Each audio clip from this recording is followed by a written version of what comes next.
Chers amis internautes de Madame Atu TV, bonjour et bienvenue à ce bulletin d'information.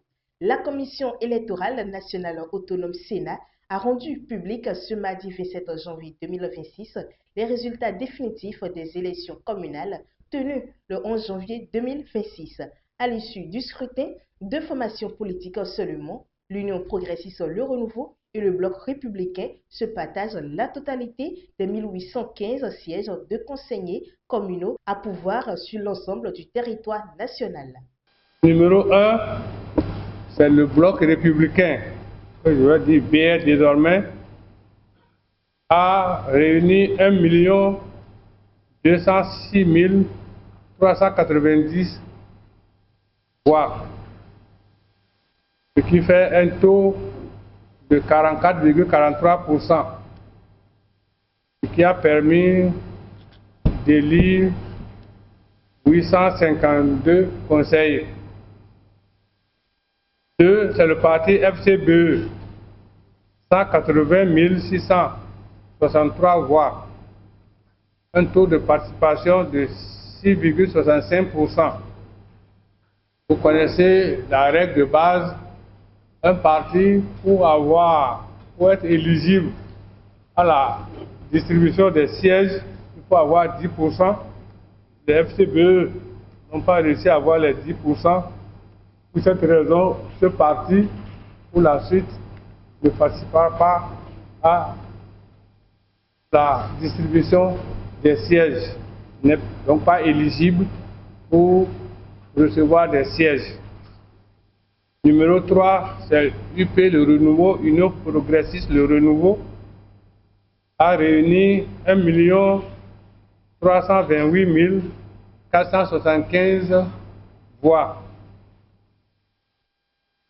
qui fait un taux de 48,92%, ce qui a permis d'élire 963 conseillers.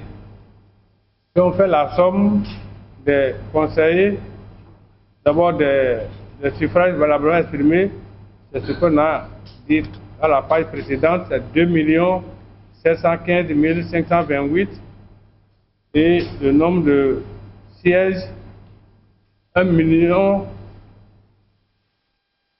815 sièges dans tous les arrondissements du pays. La presse béninoise est endeuillée par le décès du journaliste Judicaël Gbagidi, survenu à l'issue d'un long combat contre l'insuffisance rénale. L'annonce a été faite ce mardi par Valérie Gbagidi Vidampon, une proche du défunt, à travers une publication sur les réseaux sociaux. Animateur à Radio Planète et promoteur du journal Écho de nos communs, Judicaël Gbagidi était encore actif il y a moins de 24 heures malgré la maladie, comme en témoigne son dernier message. Il laisse le souvenir d'un professionnel engagé, désormais contraint de déposer définitivement le micro. L'ambassadeur des États-Unis près la République du Bénin, Brian Chican, arrive en fin de mission après près de 4 années passées à Cotonou. En poste depuis le 5 mai 2022, il quittera officiellement ses fonctions le 21 février prochain.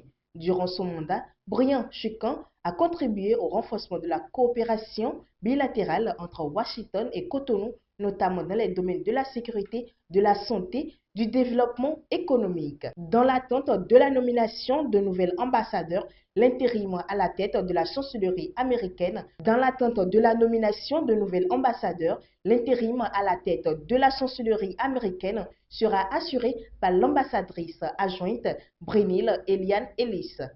Un jeune homme présenté comme ayant été retrouvé sur au moins 2 théâtres d'attaques terroristes a comparu devant la Criette le jeudi 22 janvier 2026. Le prévenu est poursuivi pour appartenance à une organisation terroriste. Selon l'accusation, il serait membre d'un groupe terroriste impliqué dans des attaques perpétrées dans le nord du Bénin.